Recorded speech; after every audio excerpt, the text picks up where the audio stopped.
So right mga karang, good morning. So yan, katapos lang ng ulan, umaga.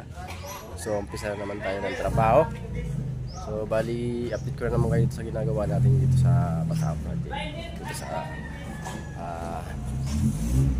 Dito sa San Francisco. So update ko na naman kayo ng ginagawa natin kasi magkakabit tayo ng PVC panel o tinatawag na WPC. So kabit tayo ng pinakalisin niya, ceiling. WPC gamitin natin. So tara. So yan, katapos lang ng ulan. Siyempre di tayo magpapalayag sa ulan kasi may trabaho tayo, kailangan trabaho kasi uuwi tayo ng 28 ng December. So malapit na, magpapasko na naman. So walo kami uuwi ng Bicol. So may iwan namin itong project sa Bataan. So sila na magtutuloy niyan. Halo. So kahapon yung pinibulis natin dito, so di natapos dahil kulang tayo ng pibuls. So kaya may iwan ay mga ilang party pa ng pipibulsa natin dito. Pero ayan na napibulsa siya. So, tapos yung manhole, napakabit na natin yung manhole. So papilis natin yan, pero yung laki niyan pang isang tiles lang yung pagano niya, tapos yung dito para gawin natin parang slab para sumakto lang dito pinakabikat. Pinakabikat ang kukuha natin na parang design.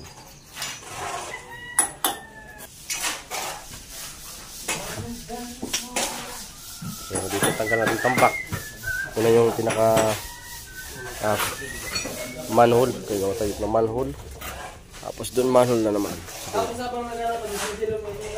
Doon sa may septic tank, tapos sa mga parte ng mga floor drain ng ating gutter.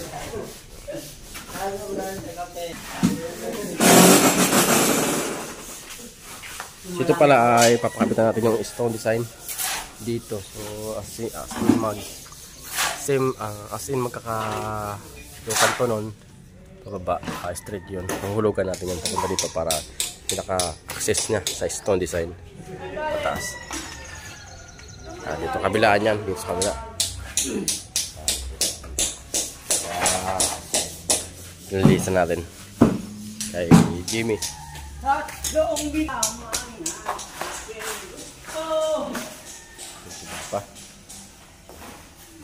So pintura para sa sa mga hampa. So gumamit tayo ng primer, lacquer primer surfacer para yan sa hampa. So pwedeng gamitin yan sa kahoy, sa bakal.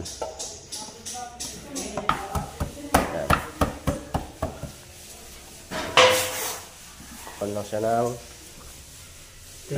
thinner para mas di gaanong malapot. So para lumambot lang siya, kailangan natin ng thinner para lumusaw. So para hindi gaanong malagkit pag pinahid. So kailangan natin ng thinner.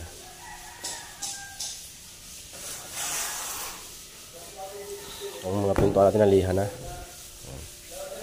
Lihang-liha na yung pintuan.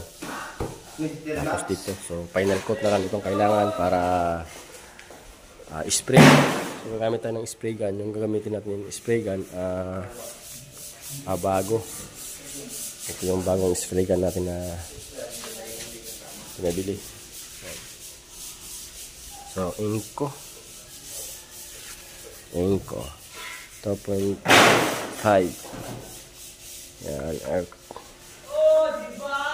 Yan, bagong bili yan dito sa lagyan.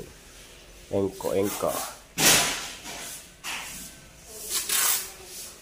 So lahat ng may hamba lalagyan ng tape, tapos dyaryo para di tamaan na pag spray yung mga hamba natin, tamaan yung mga wool. Kaya nilagyan ko yung dyaryo para iwas ito. So kung may tama mo dyan, konti lang. So konti lang yung ayos yun. Kaya kailangan natin ng tape. Lahat ng hamba na pastry yan. Nalagyan nila ng tape.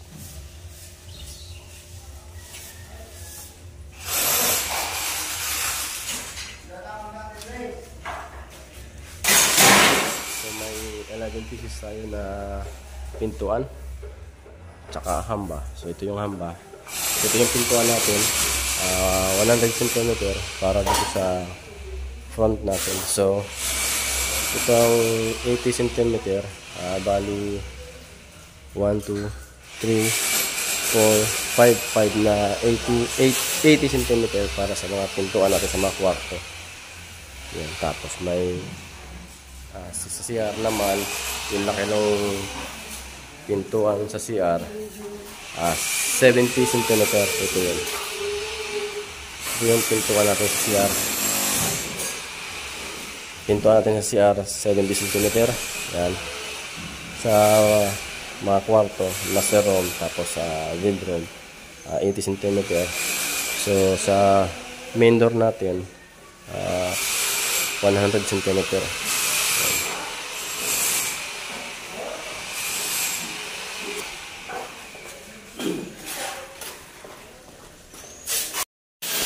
So magsasampol tayo dito mga Koragon, gatag dito sa tiles kasi di pa naman natin gaanong kapato, kaya try natin para di tayo magkamali sa gagawin. Sampulan natin. Diba? Sabayan nyo kung mga Koragon, panoorin nyo hanggang dulo para kung paano natin ito ikabit.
Yung mga Koragon, nakuha na natin yung setup.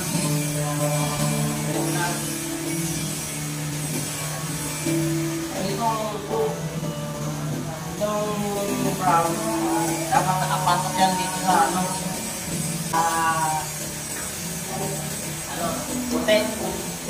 Itong brown, nakapasok din dito. So itong brown na to, dapat andito yan. Asawa, salpak. Bubukain natin ito ng konti para sumakto, sumalpak.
Yung design yung ano, sukat ang pinapad lahat. Yes, kuya. Lock na yan.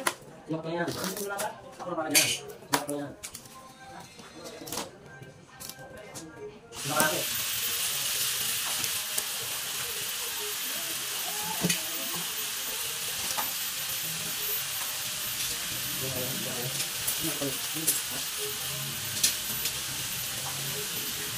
Pero ito, wala.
So yun mga kuragon, bali may nakabit na tayong ano 1, 2, 3, 4, 5, 6. May nakabit na tayong 6 na piraso. So ganito yung gawa natin dito.